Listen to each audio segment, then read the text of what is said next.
大家好，我是武一张鹏，今天为大家分享调理小腿用力导致的肌肉痉挛，也就是我们说的小腿抽筋。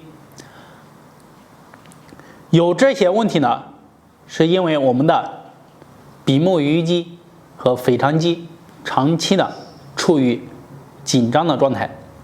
大家来先摸一摸你的小腿，看看是不是僵硬的。如果说你的肌肉长期处于僵硬的状态，那么你就很容易会腿抽筋。比如脚稍微往上一勾，这个小腿抽筋了。晚上睡觉的时候，你把腿一伸直一蹬脚一用力，小腿突然抽筋了，特别的痛，你这一晚上就休息不好。有小腿抽筋的应该会遇到上面这些情况。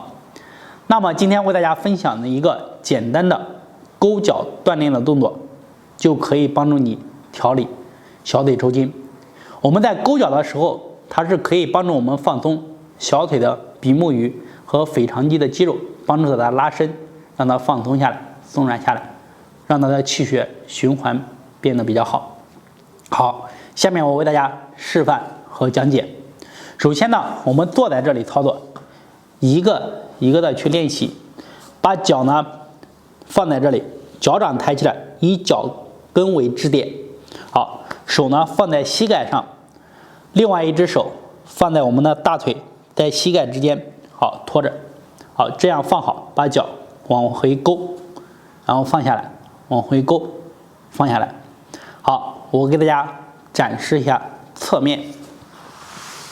好，放好。放好以后呢，脚掌垫起来，以我们的脚跟为支点，手呢放在膝盖上。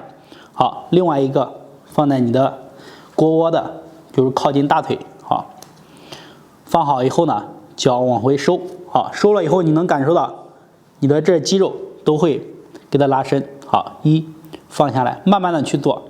二，好，放下来。三，好。4、5、6、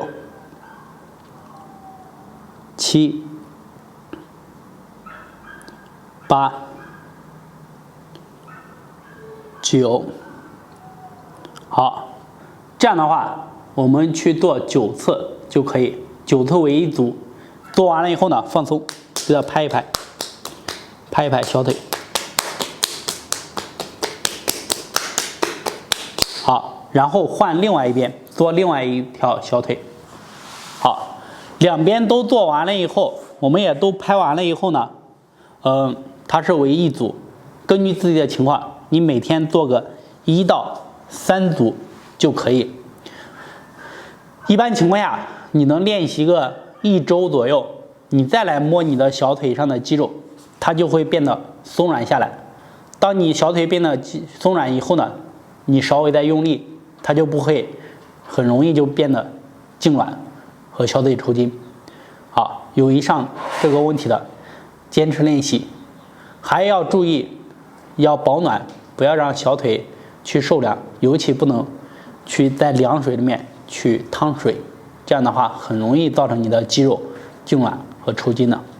如果说大家对养生运动还有什么问题，可以在下方评论留言或者私信和我进行交流，谢谢。